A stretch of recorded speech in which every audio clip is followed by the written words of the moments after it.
Good afternoon. Welcome to 13 News at noon on this busy Tuesday. I'm Dustin Grove. Millions of Americans are at the airport or on the highway right now, kicking off what is expected to be the busiest Thanksgiving travel week in at least 15 years. We want to take you to the Indianapolis International Airport. This is where the TSA is going to be briefing reporters on how things are going there so far, coming up in a few minutes. As of this morning, our reporter at IND saw lines moving pretty well, as you can see here from this video earlier today. No major issues. We're going to hear from our Ella Rhodes coming up in about 30 minutes or so with what you can expect if you are headed through the airport later today or know someone who is. The morning has been anything but smooth down in Atlanta. The air traffic control tower at Hartsfield-Jackson International Airport was evacuated just a few hours ago because of the severe weather down there. A ground stop was issued for all flights. Now, thankfully, that has since been lifted, but it did cause a ripple effect, which, as you can imagine, is the case because that is considered the busiest airport in the world. So we're keeping an eye on that, too. Here in Indiana, INDOT is hoping to make it easier for the 2 million Hoosiers hitting the road for the holiday weekend. Starting at noon tomorrow, the State Highway Department plans to lift as many existing road closures and restrictions as possible on state highways and interstates. But some closures will have to stay in place for those longer-term construction projects.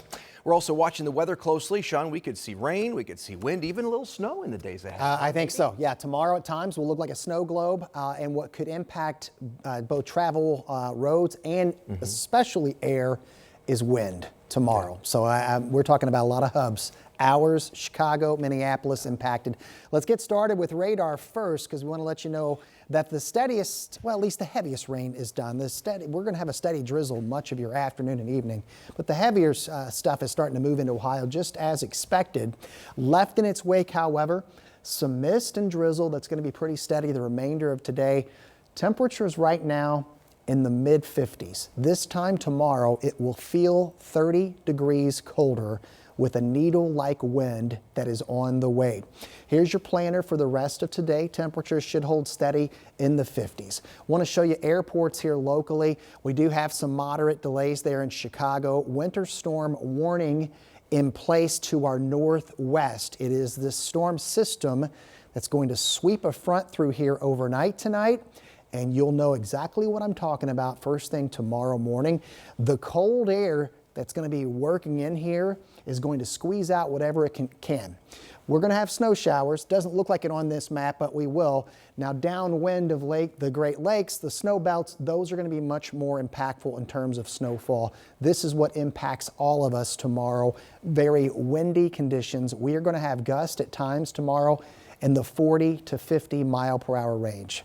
If you have a high-profile vehicle, it's going to make travel tough and possibly some power outages. We'll have the rest on Thanksgiving, circle of lights, and an interesting system over the weekend, all showing up in the 7-day. All right, you got a lot to talk about. We'll see in a few. Thank you, Sean. To some of the other headlines now. 2 Indianapolis parents are now charged with neglect after their 1-year-old baby died. Daniela Rosales Duarte and Wendy Alvarado are both in jail right now, held without bond.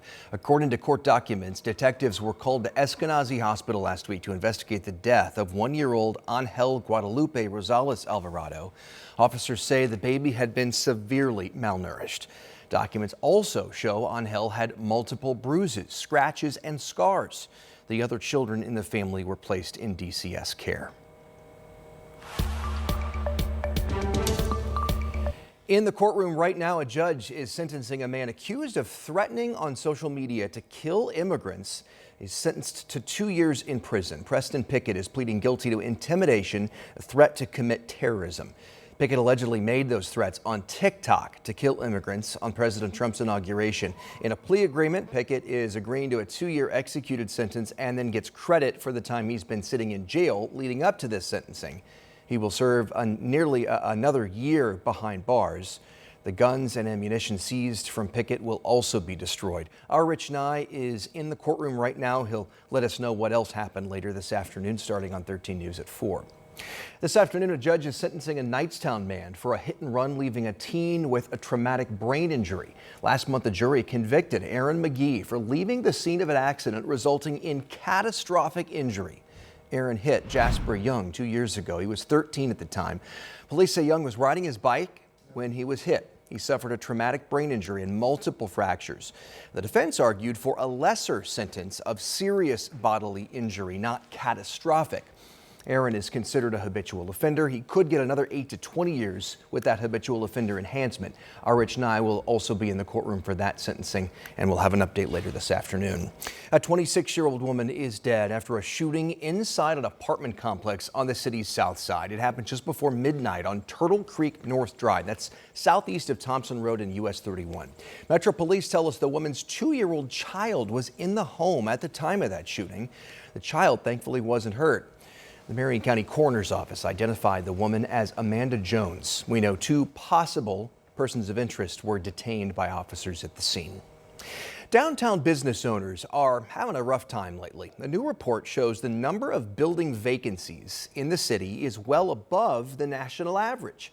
Businesses like coffee shops rely on those offices for foot traffic, but 26% of them are empty, from small buildings to skyscrapers. That's according to the investment firm Colliers.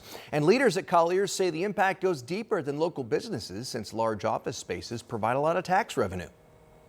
That means a lot of economic activity is no longer in the marketplace. And that really has a knock-on effect for small lunch shops, restaurants, dining, entertainment. In the meantime, you can help support local businesses through events like Small Business Saturday, which is coming up this weekend.